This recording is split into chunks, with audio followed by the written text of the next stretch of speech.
ድንገት ከልጆቹ ክፍል ውስጥ አንደኛው ትንሹ ጮኸ ማለት ነው። በጣም በጣም የሚያስደነግጥ አጫጫው ነው የጮኸው።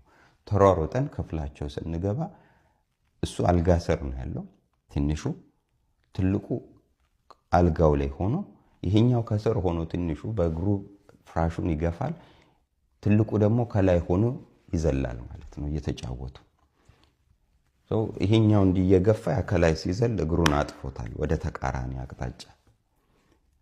እንግዲህ እንዳሉን ከሆነ ስንመጣ ግን ምንም የሚታይ ነገር የለም። በጣም ህመም ላይ ነው ያለው። ይጮሃል። በቃ ተደነጋገጥን። አጋጣሚ ለአዲሱ ህፃን ለሆስፒታል ቀጠሮ ስለምንሄድ በዛው ኢመርጀንሲ ይዘነው እንሄድ ብለን ተሯሩጠን ይዘነው ወጣን።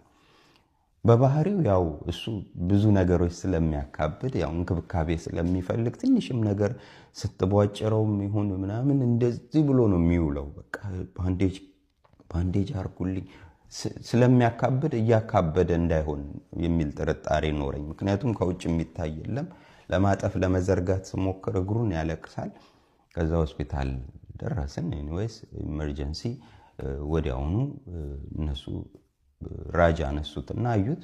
ምንም ፍራክቸር የለውም፣ የተሰበረ አጥንት ምናምን አያሳየንም። ስለዚህ ፔኑን ለጊዜው ኮንትሮል እናርገው ብለው ያው ኢትዮጵያ ጀሶ እንደምንለው ታሸገለት ማለት ነው። ታሽጎ 2 ሳምንት ይቆይና ከ2 ሳምንት በኋላ ቀጠሮ ተይዞለት ሆስፒታል ይሄድ ተባልን።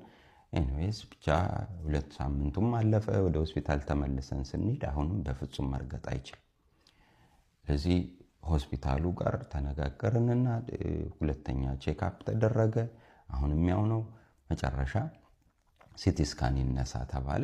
ሲቲ ስካን ሲነሳ አስደንጋጩ ነገር በመኪና አደጋ ወይንም ደግሞ በከባድ ስፖርት ሊከሰት የሚችለው ፒሲኤል የሚባል ሊጋመንት ወይንም ደግሞ ጉልበትን የላይኛውን ሰውነታችን የላይኛውን እግር ክፍልና የታችኛውን የሚያያይዘው ጉልበታችን መሐከል ያለ ሊጋመንት ወይንም ደግሞ ጅማት ነገር ተበጥሷል ማለት ነው።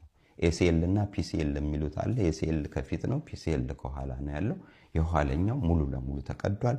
ከዛ ሚኒስከስ የሚባለውም እንዳለ ቲር አርጓል፣ እሱም ተቀዷል። ስለዚህ 2 አይነት ጉዳት አለው። በጣም አስደንጋጭ ነበር መረጃውን ስንሰማ። ከዛ በቃ ሆስፒታሉ ምንም ሊያደርግለት አልቻለም። ምክንያቱም ይሄ የፒሲኤል አደጋ በሰርጀሪ ነው የሚስተካከለው። ይስተካከላል በሰርጀሪ። ነገር ግን በሰርጀሪ ለማስተካከል እድሜው አይሆንም። 4 ዓመቱ ወደ 5ኛ ዓመቱ